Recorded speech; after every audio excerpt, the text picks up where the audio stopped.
Well, welcome back with me. My name is Anak Prabawa.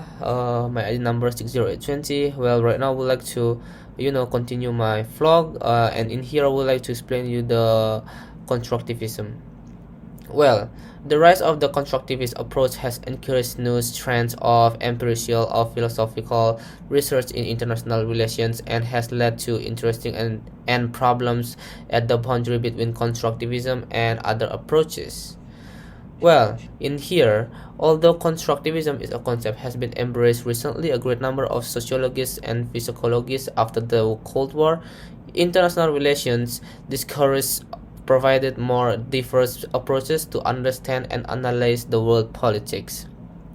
And in here, constructivism theory is one of the models of the progressing emergence of international relations theory.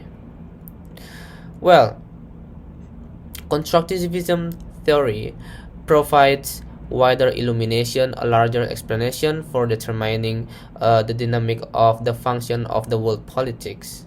Well, the study of culture and international relations is closely identified with the constructivism. It's not only that, after the Cold War, international relations discourse provided more diverse approaches to understand the analysis world politics, like what I said.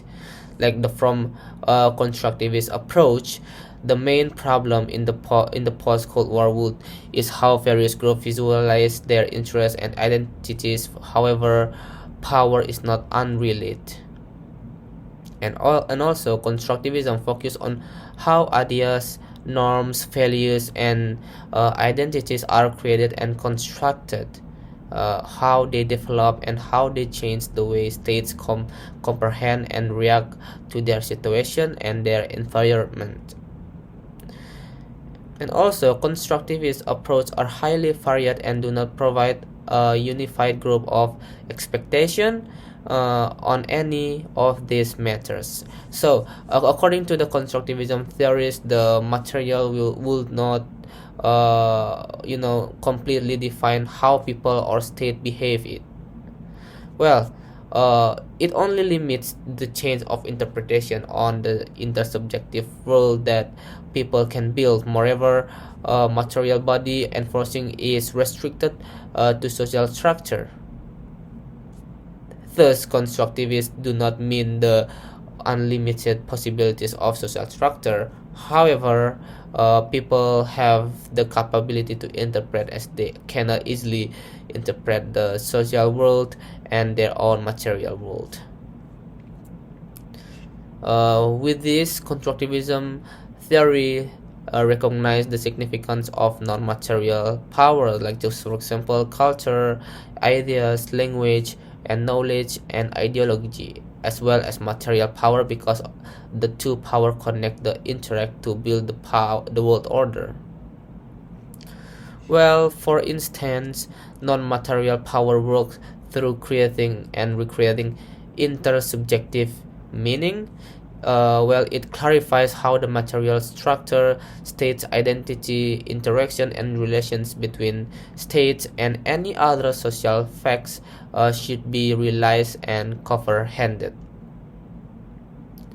Well, constructivism define the power politics, which mean that especially dominant perception of the threat and conflict in global politics, and picked a fully different approach in studying the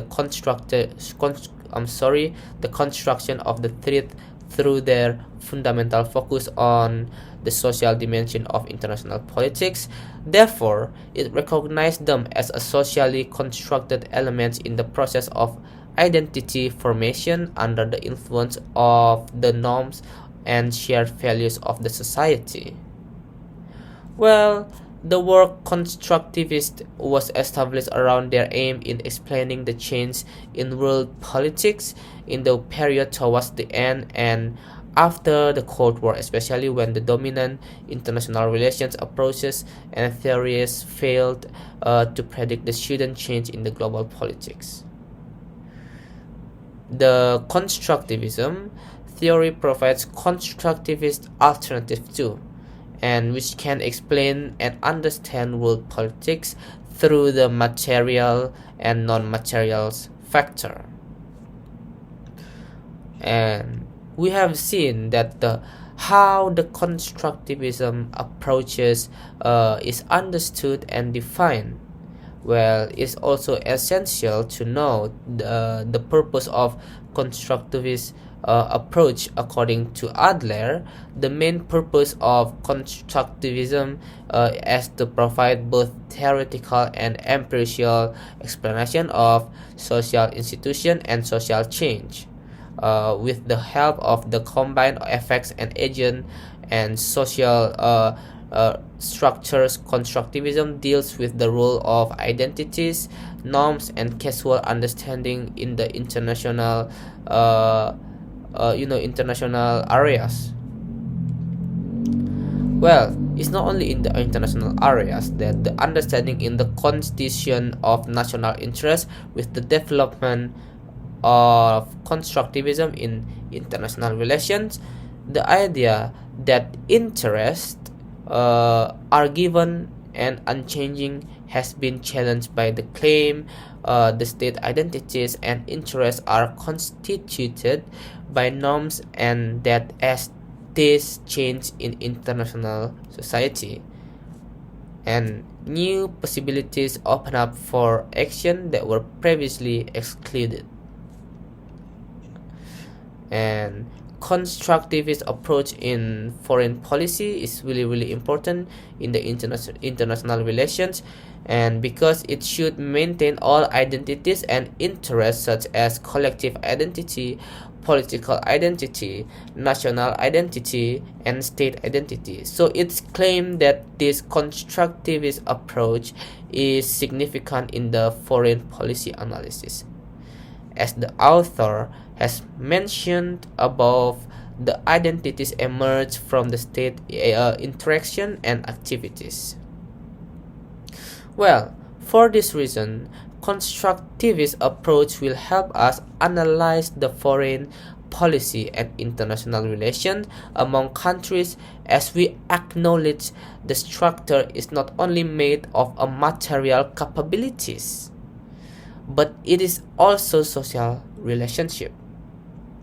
These social relations are shared knowledge, shared understanding, shared opinions, expectation, relation, activities, and interaction. And in here, state will have interest for each other when they know that each other and when they share the knowledge itself. So in here, constructivism emphasizes that the material and non-material should be balanced in the world politics.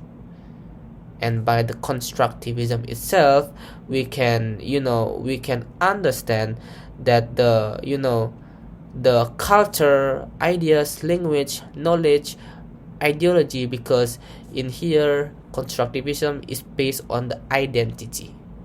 So I think that is all about the constructivism itself, and I would like to move to the next vlog and also next interesting topic, and thank you.